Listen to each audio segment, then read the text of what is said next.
खबरों में आगे बढ़ रहे हैं। नीट यूजी पेपर लीक मामले में सीबीआई की कार्रवाई जारी है। अब तक जांच एजेंसी ने 10 आरोपियों को दबोचा है।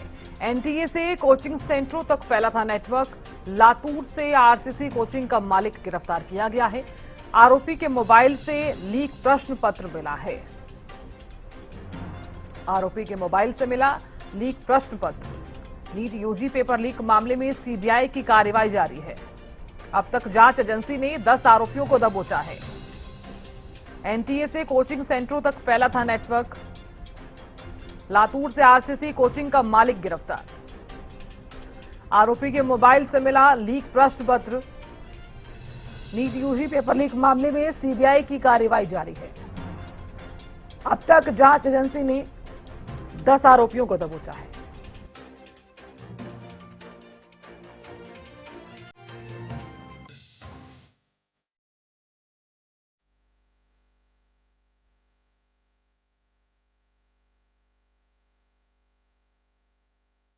तो अब तक जांच एजेंसी ने 10 आरोपियों को दबोच लिया है।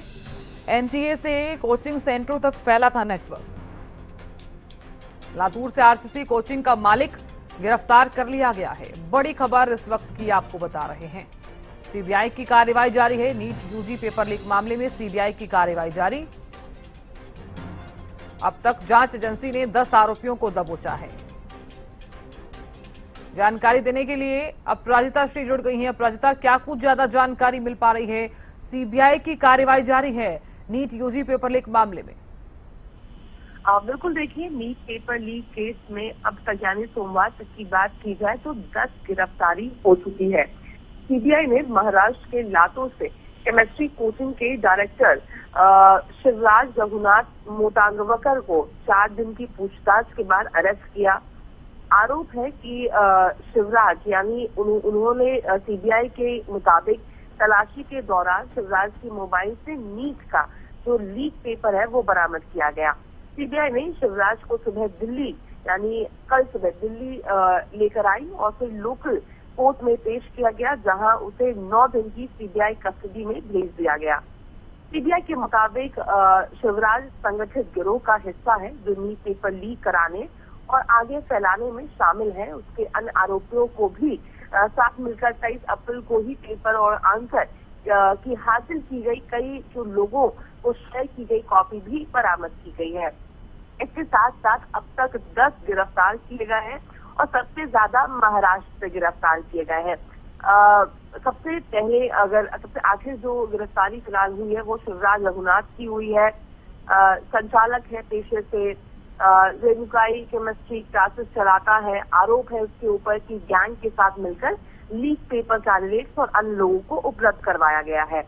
जिसके बाद फिर मनीषा गुरुनाथ मानवरे, पेशा बायोलॉजी लेक्चरर, महाराष्ट्र की रहने वाली। आरोप है कि कोचिंग क्लास के में छात्रों को लीक सवाल और उनके जवाब लिखवाए थे उन्होंने। टीवी कुलकर्णी महाराष्ट्र के रहने वाले केमिस्ट्री प्रोफेसर है। परीक्षा से पहले स्टूडेंट्स को सवाल और उनके जवाब बताए थे, यानी उनके पास भी पेपर की जानकारी थी। मनीषा वाडमारे पेशे से ब्यूटिशियन है, महाराष्ट्र की रहने वाली है। आरोप है कि छात्रों को रैकेट से जोड़कर उन्हें कोचिंग तक पहुंचाने का काम करती थी। वहीं धनंजय लोखंडवे महाराष्ट्र के रहने वाले दलाल हैं। मनीषा वाडमारे से पेपर लीक लेकर कई लोगों से सौदा भी किया है पैसों में। शुभम खैर महाराष्ट्र के दलाल हैं। धनंजय लोखंडे से पेपर लीक लेकर टेलीग्राम पर सवालों की पीडीएफ बनाई थी। वही यश यादव दलाल है, हरियाणा से है ये। शुभम को 15 लाख रुपए दिए और पीडीएफ हासिल किया था। इसके बाद आगे बच्चों को भी के साथ भी उन्होंने सौदा किया था। वही मांगीलाल विवाल, दिनेश विवाल और विकास विवाल, ये तीनों एक ही परिवार के हैं। 2 भाई हैं, मांगीलाल और दिनेश लाल, और विकास विवाल बेटे हैं मांगीलाल के। ये तीनों उसी नेटवर्क में थे। शुभम से नीट पेपर के लिए 45 लाख रुपए में डील की थी उन्होंने। तो ये कुछ 10 लोग हैं और जिनकी गिरफ्तारी फिलहाल की गई है। हालांकि शिवराज का इसके अलावा भी संभव है कि और भी जो गिरफ्तारी है वो होती हुई नजर आ सकती है। आरोप है कि एनटीए का कोई अधिकारी का भी इसमें मिली भगत है। लगातार पूछताछ की जा रही है, जिसके बाद और भी गिरफ्तारी होती हुई नजर आ सकती है। जी बिल्कुल अपराजिता, बहुत शुक्रिया जानकारी देने के लिए। तो देखिए, आरोपी के मोबाइल से लीक प्रश्न पत्र मिला है और नीट यूजी मामले को देखा जाए तो सीबीआई की तरफ से कार्रवाई लगातार जारी है।